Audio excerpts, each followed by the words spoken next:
Welcome to the Frictionless Innkeeper podcast.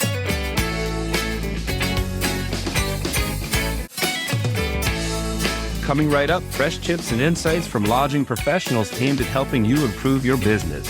Our podcast is brought to you by the Frictionless Guest App, the digital concierge that helps your guests to live like locals.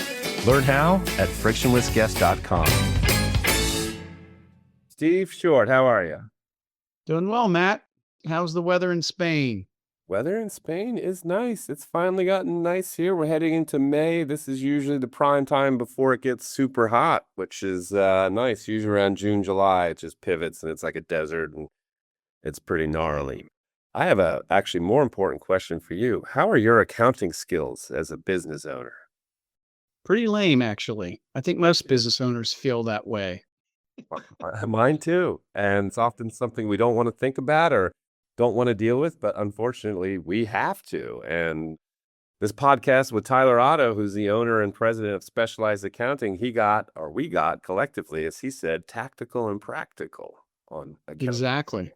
Yeah, I mean, the good thing is I don't rely on my lame accounting skills to do the accounting for my business. I rely on an accounting firm, which is what Tyler does. And I highly suggest that others, no matter what business, but especially lodging, based upon what he's saying, there's definitely some things that really apply that the average person probably is not aware of. And so, yeah, I love these podcasts where it is kind of that tactical and practical. Maybe we'll use that from now on whenever we're getting a lot of hands-on information and suggestions from people, these experts in the business, in the industry. So yeah. I mean, I learned some things, so I'm sure that there are plenty of lodging people out there that could learn some things that might save them boatloads of money and definitely justifies the cost of, getting a good accountant to do your books and to give you some advice and that sort of thing. So Yeah, for sure. yeah, I agree. And also Tyler's a podcaster himself, so he kept, accounting sometimes not the most sexy topic to talk about, but he speaks clearly with high energy. And even myself, I'm not the brightest guy when it comes to finances. I understood and totally got each one of these tips, and I thought they were amazing. Yeah, and I won't speak for you, even though I rag on you heavily on just about all these podcasts, but he's definitely more professional, even though he was the interviewee, right? But he's got the voice for radio for sure, man. He's got the delivery, so he's easy to listen to and fun to listen to. Pretty cool. Yeah. Totally worth it. Well, hope you all enjoy this Frictionless Innkeeper podcast interview with Tyler Otto of Specialized Accounting. All right, Tyler, thank you so much for joining us today. How you doing? Oh, happy to be here. Thank you so much. It's going well. Great to have you. Steve Short, my friend, how are you? I'm doing well, Matt. Doing very well. Tyler, thanks a lot for joining us. We appreciate it. Hey, I love anyone that lowers their standards to let me hang out. So thank you. We have low standards here, that's for sure. I don't know. I think standards are pretty high. Tyler's got a pretty rock and roll podcast mic there. I don't know if all of our listeners know we record these on video, but they're audio, and you got a nice mic there. So you're pretty professional. Yeah, I mean, thank goodness it's just for audio because this face wasn't built for video. So I appreciate it. Thank you for planning it. Well, and I was referring to our standards of how Matt and I work, not standards of who we bring on the podcast. That's very professional compared to who we are. Yeah. Okay. Yeah, we're a couple of jokers. So, Tyler, before we really kick things off, tell us about your background and about Specialized Accounting. Absolutely. So Tyler Otto, Specialized Accounting. We're an outsourced accounting firm for the hospitality industry. My background, I got started with Vail Ski Resorts back in the day and doing finance for them with Park City Mountain here in Utah. When they merged, became the biggest in the US. And then I bounced around in the 5-star luxury space for a little bit, working at Montage hotels and, helping build out some of the finance and accounting systems for their portfolio. Fast forward, and during the pandemic, I was with a small asset management company that was just building 2-star hotels and acquiring across the US. I think we were at 15 hotels. And then March 2020 hit. And I don't know if anyone remembers, but hotels didn't do so well. So they sold off 12 of their assets, and with that went my job. And it was either, do I go plead Marriott and Hilton for another role or see if I could build an accounting firm that only specializes in this industry. So me and my wife, we took the leap, and here we are now 4 years later, 15 employees deep, and just only the hotel industry. And it's a blast. Wow, that's impressive. 15 employees. Yeah. Excellent. Are they mostly accountants, I assume? All accountants except for one poor assistant who has to put up with my calendar. But beyond that, no. Accountants, we're all US based, spread out. I'm the only Utahn, but yeah, we're in Florida, California, Texas, Michigan, Colorado. They're all over. So the outsourcing is, I mean, yeah, I guess what's the term these days? Because my main company is really more of a professional services firm for development, web development type work. But what is the term I hear? I guess, are you a fractional accountant or a fractional chief CFO or something or what? I mean, you could use that term, but usually it's people coming to us looking for bookkeeping, tax advisory services. It really is. We're their team member to do it. We've even got some hotel management groups where, they'll go to all their clients they're managing the hotel for and say, yep, we take care of the accounting. And then behind the scenes, my team's doing all the work. And we're that back end team for the mom and pop or the small asset management firm. Because, most people didn't get in business to do accounting. In fact, that might be the reason they leave business is because they hate doing the accounting. So here we are. Yeah, no kidding. So speaking of tax advisory, I think we're going to have some fun today talking with you about tax planning. And I guess that's not something people like so much, but everybody likes the idea of saving on taxes. So I think you've got some good topics to talk about in terms of tips for saving and just some practical stuff. Because sometimes we talk to people who are talking more about trends and that sort of thing, which is really cool. But I love also talking to people who really are in the weeds, and come from the school of hard knocks, the real world of having to do this and having done it for a long time, whatever their expertise is. So I think it'd be great to hear some real world help that you might be able to provide to our listeners. So Yeah, absolutely. I love the phrase, we're going to have some fun with tax planning because I'm sure many people immediately called BS. Like that is never, the intro to the party you hear. But hear me out, folks. I think you will actually learn something here because, like, I want to get tactical and practical. Like, what does it actually mean? Because all of us, we're coming off the PTSD that is April 15th. And, misery loves company. So let's talk through it. Dare I dive into just like one of the easy ones?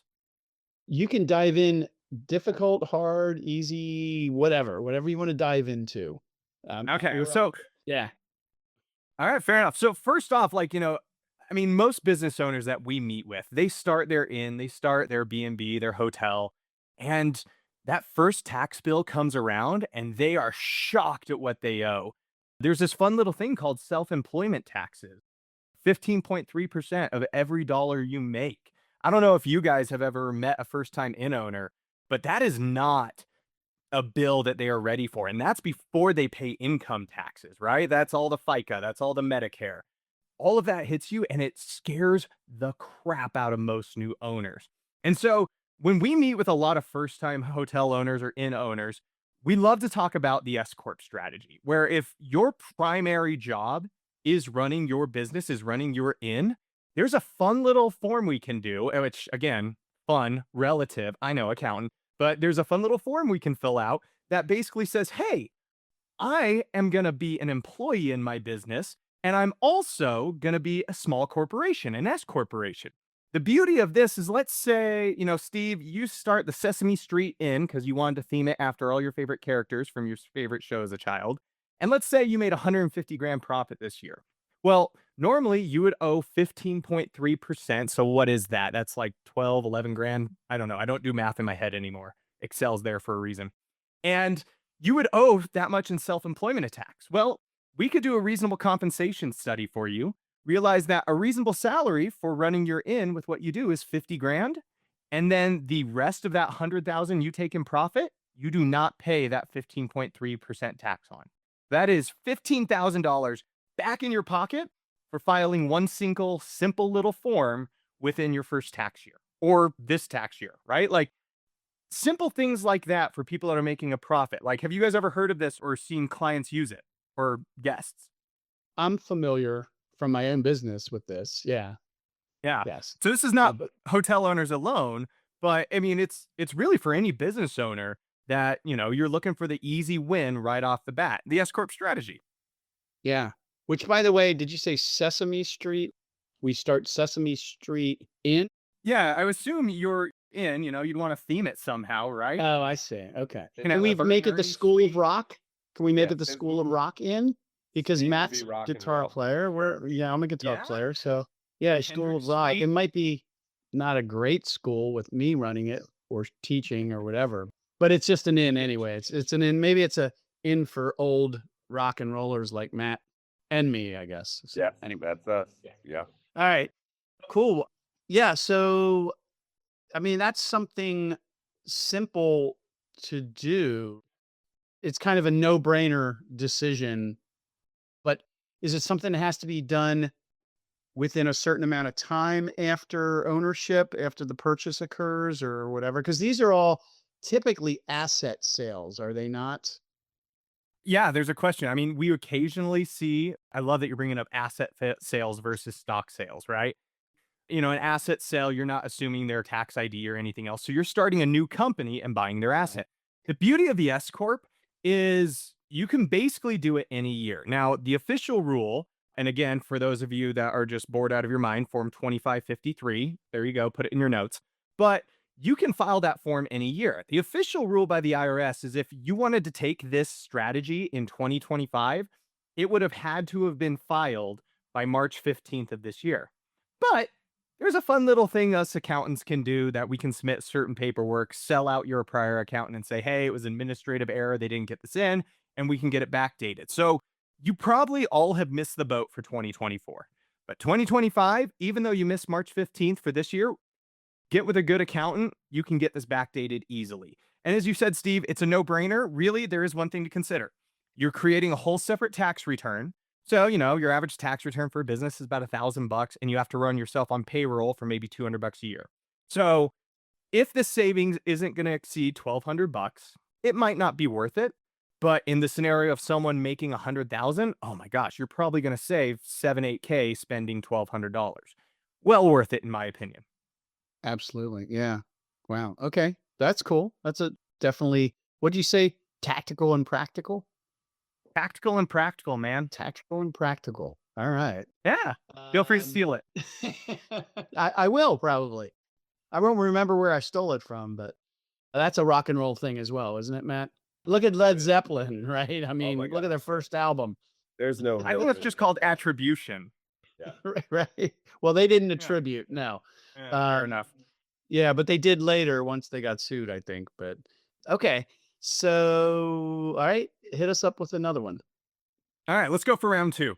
So the next thing that usually sneaks up on most first-time firm owners is they assume the moment money hits my bank account, I record it as revenue. Let's say I've got a wedding coming up. It's December 2024. I've got someone booking a wedding for June 2025, and I take $200,000 advance deposit. That's a lot of money.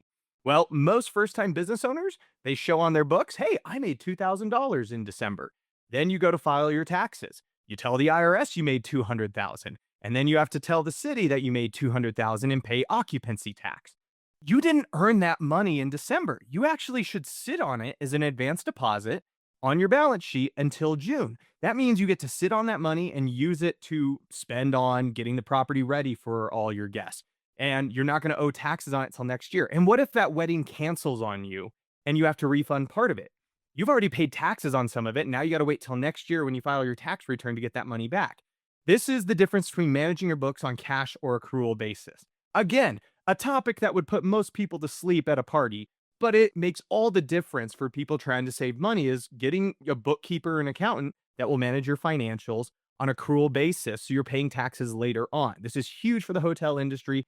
And for most businesses out there in the US, cash basis is always better for taxes unless you're taking a lot of advanced deposits, which our industry does here. And so, I mean, sometimes even working with a great software provider like Think Reservations, I know you guys talked to Richard recently.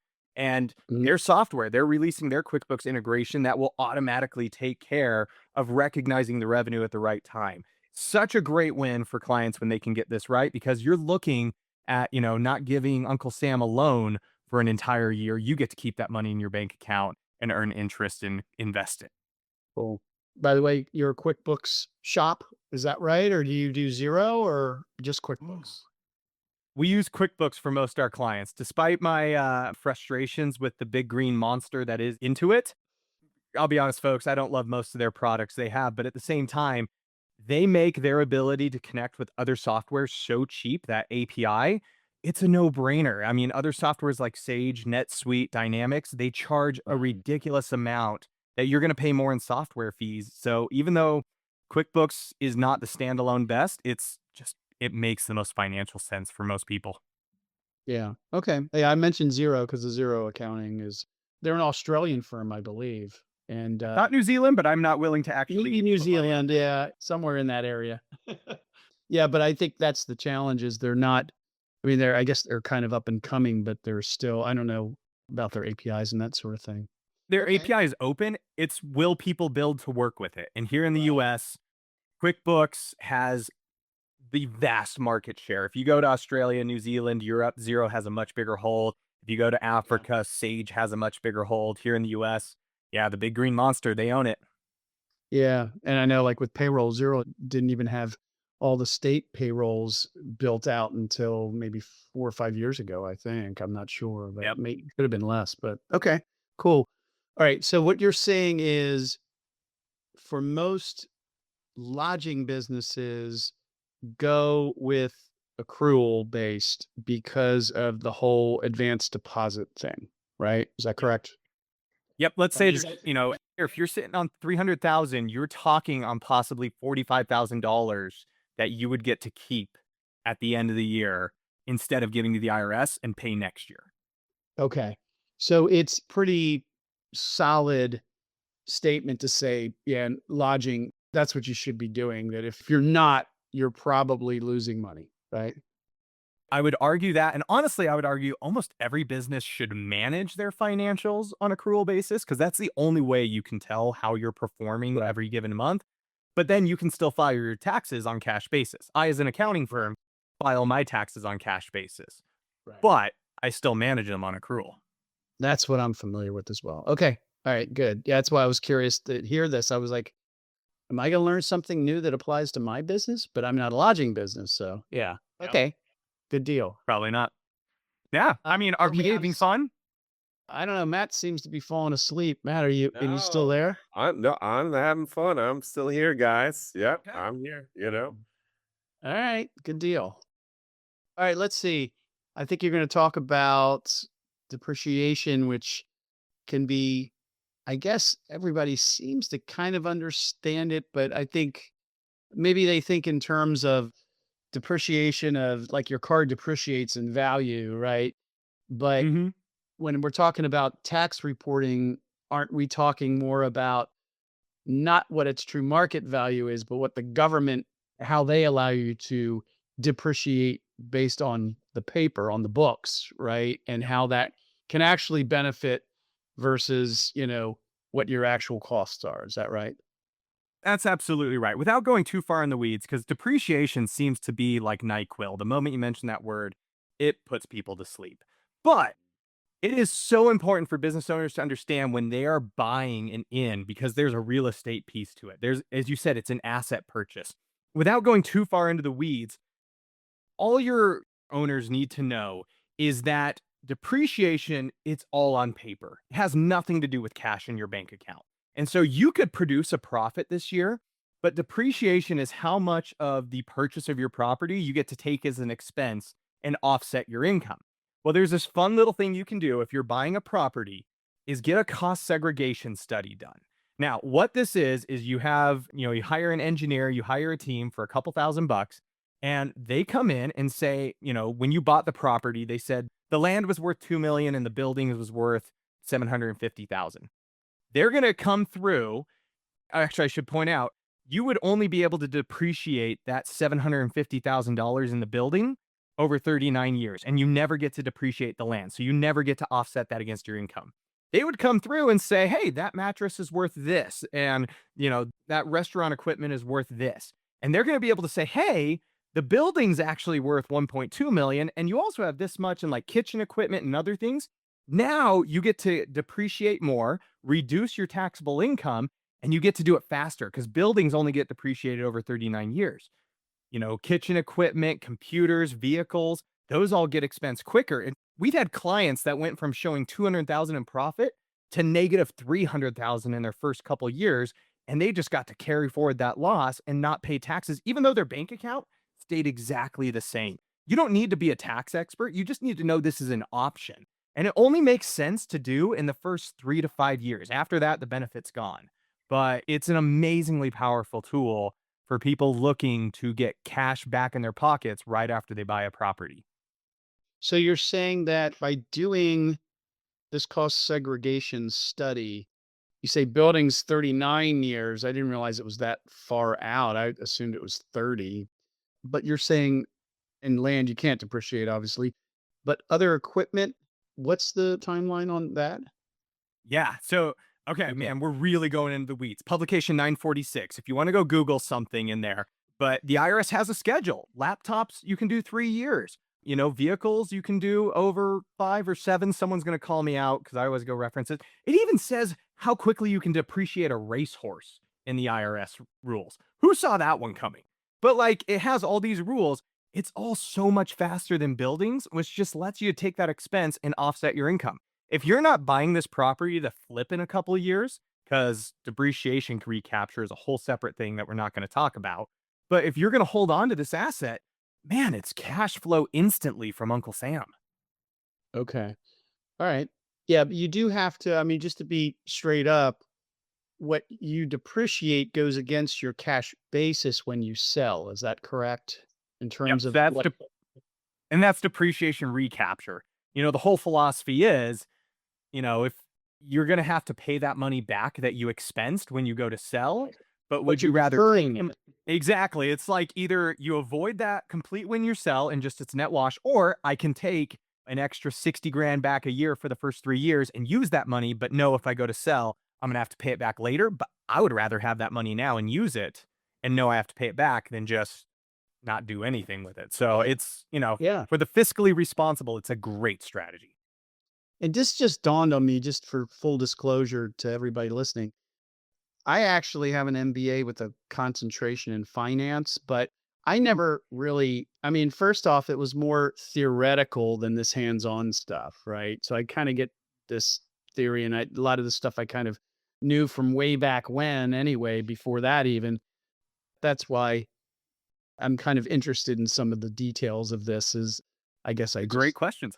yeah, just think about things like a finance person to some degree, but I'm not by any stretch. I never got CPA or any of that stuff. Not an accounting guy. So anyway, cool. Yeah. Anything else then on depreciation ideas or so the example you gave before we're done on this one. Well, let me ask this. Let's say I buy a place, a property, and the kitchen it's a great kitchen, but not everything's new. So it doesn't really matter how the prior owner depreciated this equipment because it's an asset sale. The question is, how much is it worth now? And that's what the study is doing for you. And you can start all over again, even though the government might end up based upon, how over the years, one piece of equipment could have been depreciated 3 times its actual value or something. Is that right? From a tax perspective. Okay. From a tax perspective, you're starting fresh when you buy that property. And so, there are some firms that they'll send a team of engineers to your property for 10, 15 grand to do this. There are some firms that they'll do video walkthroughs with someone with a camera and they'll document for like 2 to 2.5 grand. And then there's DIYcostseg.com that they'll do a very conservative cost seg study. And if you buy the audit protection, they've left in enough of a buffer that you using their process will come up with a cost seg. And then if you get audited, they know they've left enough wiggle room that they'll send out someone to justify and back up all their work after the fact once you're under audit. And so you could go the cheap route, but you have to pay for the audit protection up front, or else they'll say, hey, you're on your own. So, I mean, there's so many ways you can go about it, but I would get the cost seg day one, and you can sit on that for 3 years and then realize, you know what? Now I want to take all of that and recapture the depreciation for 3 years. But you got to do it early to get the benefit. Yeah, and of course, that includes all the furniture and everything, right? Furniture. You can also look at things like, the electrical. Some things could be split out into HVAC and building improvements. We've even had people be able to justify some land improvements, which is different than land. But let's say someone did some grading before they sold the property, like, or they did a retention wall or whatnot. Land Right. improvements do get depreciated while land does not. And so there's cool things that people can do. And it's all just tax games. You're really just stealing from the future and taking the money now, and then you get to play with that money instead of Uncle Sam. Wow, pretty cool. Okay. Yeah. Good. I mean, so you just added a few more concepts in there, so I'm glad I asked that question. Okay, good deal. All right.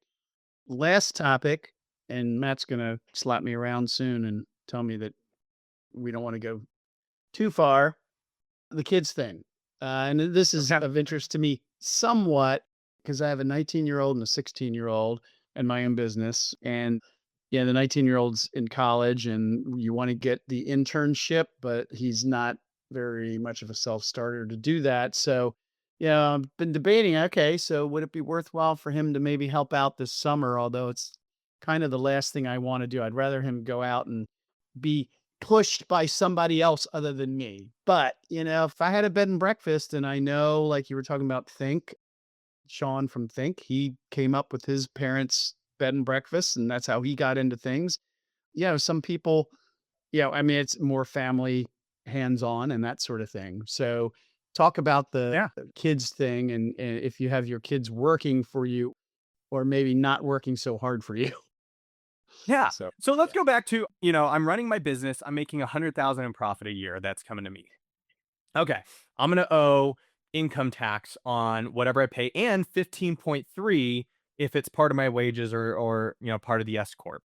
So that's a lot of taxes to pay on my 100,000. First the self-employment and then the income tax.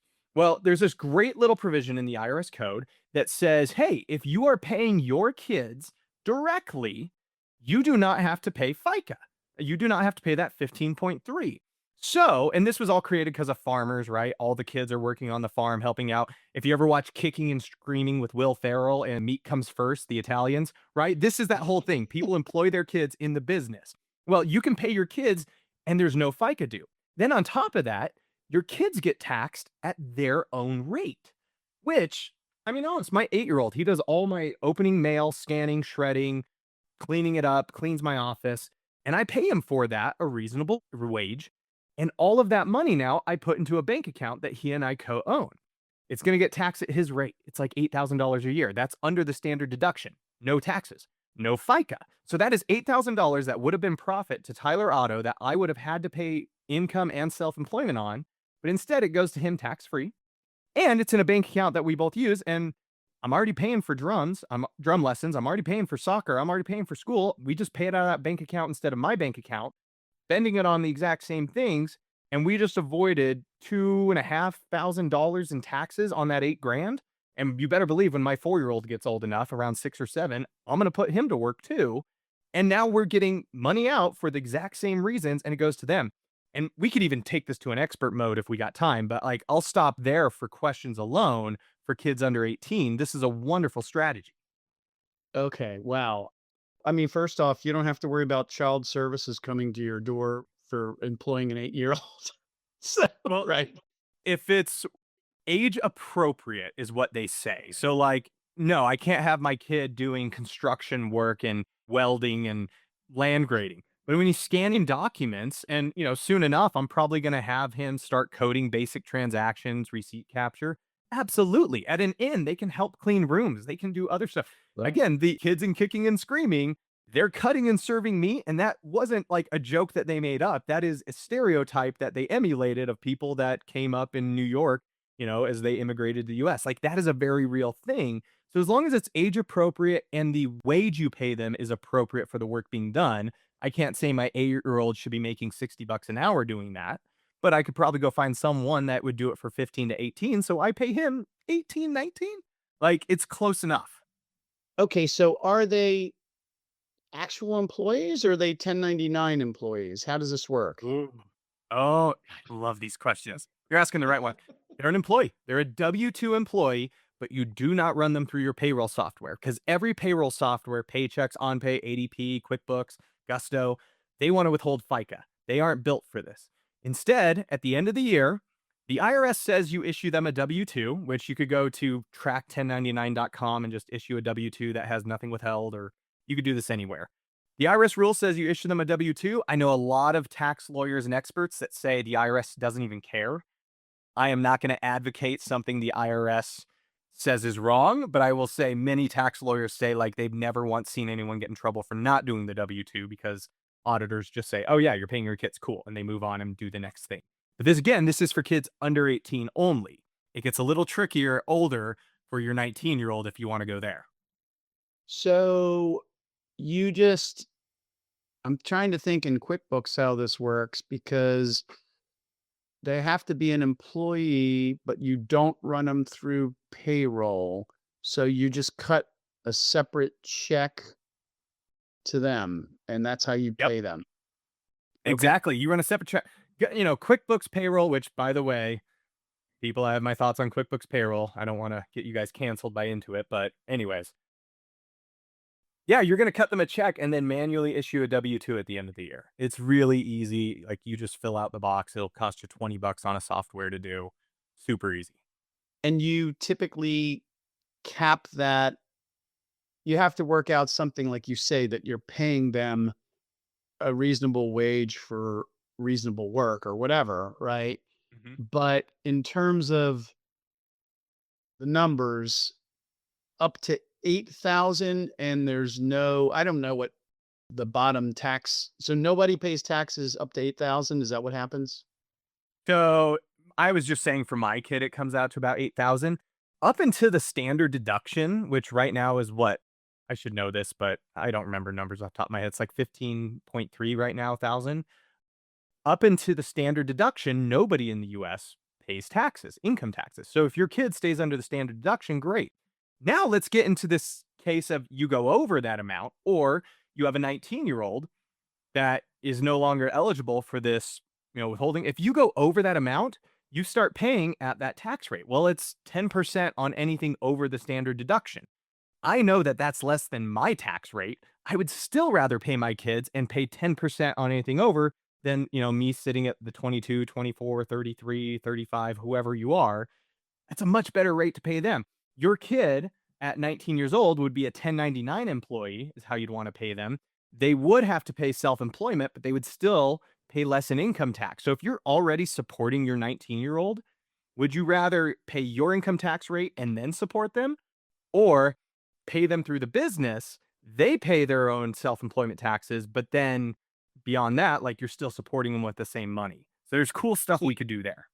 Okay. So you have to work out. So it is a 1099 if they're 18 or over, right? Mm-hmm. But you can work out and you still have to kind of figure out like, okay, if part of this is intended to help cover your actual cost, then they don't get everything that gets deposited or every dollar amount for the check that you cut to them or whatever, right? Yeah. I mean, there's definitely math behind the scenes. And I know we've gone so deep into the accounting weeds, so I hope you don't lose listeners because of me. The last expert mode I will bring up that I love is I'm paying my 8-year-old. That's earned wages. That means he could put it in a retirement account right now. He could put it in a Roth. He could pay taxes on it right now, which his tax rate is 0. So now he's putting things away into his Roth for his retirement that will never, ever get taxed. By the time that, he hits 20, it's very likely that he could have 6 figures in there because of compounding interest over his life, and yet never pay tax on it because he paid the taxes now at a rate where he had no tax rate. And so this is where you could do generational wealth sort of stuff because you're a business owner now and pay your kids. Oh, it's fun. Wow. You're excited, Tyler. I know. I have fun with this. All right, cool. By the way, you did say hopefully we're not losing listeners. And I was going to say something like, well, no, we would only do that if because of Matt, basically. But that's not fair because he doesn't do most of the talking except at the beginning and the end. That's And it's right. like my fault in between. So, but now is the time that Matt usually kind of brings us together at the end here and Yeah, gets us going out. exactly. Tyler, this has been awesome. Very enlightening. Yeah, this is where I ask anything else to add or anything we may have missed before I take us out. Yeah, I mean, the only thing I'll say, and obviously this has a bit of a sales pitch to it, but I know for me personally, I got into business because I love accounting and I do that. I don't love IT security. I hire that out to another firm. I get help with my sales and marketing. Most people that start ins, they don't love the accounting and trying to figure out all these nuances and avoid landmines of the tax world. It's just, you can do it. You can figure it out. Do you want to? No, I would get people that are experts in those spaces to help you. And so, it doesn't have to be us, but a good tax accountant should know this stuff and be able to help you. Go to your tax accountant and ask them about this. And if they don't, to be honest, nothing in CPA prep teaches you how to do these strategies. It's all about IRS compliance. It's not about dreaming of how you save clients money. So, press your CPA, press your tax preparer. Don't be afraid to start going after some of these strategies that are out there for you. And then, yeah, if you want to connect with me, find me on LinkedIn. Tyler Otto, Specialized Accounting, or if you're an accountant in the hotel space, listen to Unaccountable. You get free CPE credit for listening to us every 2 weeks. It's a mixture of shenanigans and bromance with a little accounting knowledge. So that's where you find me. See, Matt, that's why he's got such a nice setup there as far as the microphone and all of that. You should learn something from that. I know. He's an actual real podcaster right there, Tyler. Yes, an inspiration. That's pretty awesome. Well, cool. I'll take us out. So this concludes this Frictionless Innkeeper podcast interview with Tyler Otto, who is the owner and president of Specialized Accounting, which provides accounting services for the independent lodging sector. And our podcast is brought to you by the Frictionless Guest App, the digital concierge that helps your guests to live like locals. Learn how at frictionlessguest.com. Once again, that's frictionlessguest.com. And Tyler, thank you so much for your time today. Thanks for having me. Steve Short, always a pleasure. Yes, indeed. Thanks, Matt. Thank you, Tyler. We appreciate the time. Pleasure.